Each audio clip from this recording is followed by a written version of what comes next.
And I do have a couple questions. I mean, I still want to learn what I can about your feeling about this email. And incidentally, we had a meeting in November or December where you gave me lots of suggestions for follow-up emails, how to word them, et cetera. And I was just looking over that again. And when I find the time to really market my thing, that's going to be extremely valuable, and I'll do it right. But this last email that I sent to you was based on a conversation we had had where you said, make it about them, make it warm and friendly, don't try to sell them. And so that was my best attempt to do that. And if you have any suggestions for ways of improving my communication, either in a situation like this or at all, and that's it. Got it. Okay. So what would you say is the main goal of the email, the main objective? The main objective is to get them to say, is to get them to learn some things about the software and then pull the lever to get a set of logins for them and their students. Okay. One concern I have, by the way, is that I may have given them too much of a flood of information. You know, with all these links, I didn't know what would be the most useful. And so I sent them to my website and then some samples and try it now. And that may have been overwhelming. So. All right. I'm going to say, why don't we say, like, for the context, maybe it would be better to kind of resend it when school resumes a normal schedule. Because I do think you're right. A lot of schools are looking to companies further along, you know, larger companies, as opposed to kind of trying something that's totally new for them. You know, that doesn't mean never. I just think it means, you know, working on it now. Yeah, okay. They're out on a limb. They, you know, everything is really shaky, and so they're going to cling to the names they already know first. Right. So when we last spoke, we were talking about like this idea here. Yes. Following up on their ideas is a key one to emphasize. So I'll give you just a quick, maybe another like framework type thing for how I would organize the email. And then even if you don't use my specific wording, hopefully it'll be useful to you again in the future. So right. There's the AIDA, attention, interest, desire, action. So you might say something like, you know, do you ever find yourself wishing you had more time to support student writers? You know, many teachers I've spoken with feel that way. One way to, you know, I might phrase it like this and say that kind of like what I remember seeing with Topical Storm is, you know, one way to change that could be for the teacher to have to invest more time on nights and weekends after school, looking at all of the students' work. The other way is for them to get some help so that they don't have to do more work, more or less.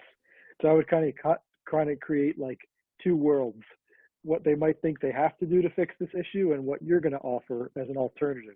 Something like, I see two options for addressing this. One is spend time after school, nights and weekends. Skip meals, neglect your own kids. Looking at your students' writing and leaving personalized feedback. You know, the other one, I think I would figure out the best way to say this, but something along the lines of give students help when they need it most right there in class. You know, there may be something like, of course, there's only one teacher in most classrooms.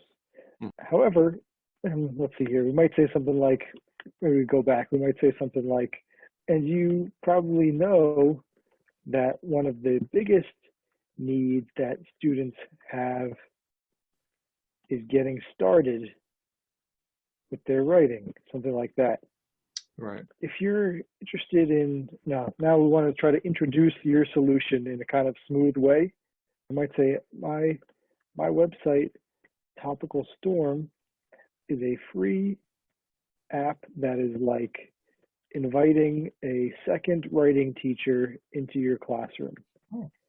You know, it's new, and I want teachers like you to try it and provide me with feedback. That's still kind of what your goal is, right? Oh, yeah. That Okay. says it succinctly. I like that. Okay. So then I would guess, let's say the call to action, you could kind of decide on it. Like, might say just something very conversational, like, does this sound like something you might be interested in? Mhm. If so, I'm looking to have a short 10-minute conversation with teachers who might be open to trying out Topical Storm and providing some feedback. Yes. You Which know, explains why it's free, because it's a trade. yeah, something like that. So it Right. might do something along those lines. And for the subject, I would again make it kind of about them. Mhm. Supporting your struggling writers, or how to spend less time, help more student writers in less time, something like that. I would Mhm. avoid like free, words like free app, your help, new, kind of like product focused words. I would avoid that and then focus on their experience in the classroom instead. So there you go. Put down there. And you did it. These were people that you had met at the past conference, right? Yes. Cool. Okay. I mean, considering that, oops, you could refer to that with one line too. Kind of still catch their attention with that first line, but maybe say you may or may not recall that we met briefly at event's name. Right. My name is Steve, the founder of Topical Storm. I wanted to send you this short note about supporting your student writers, something like that.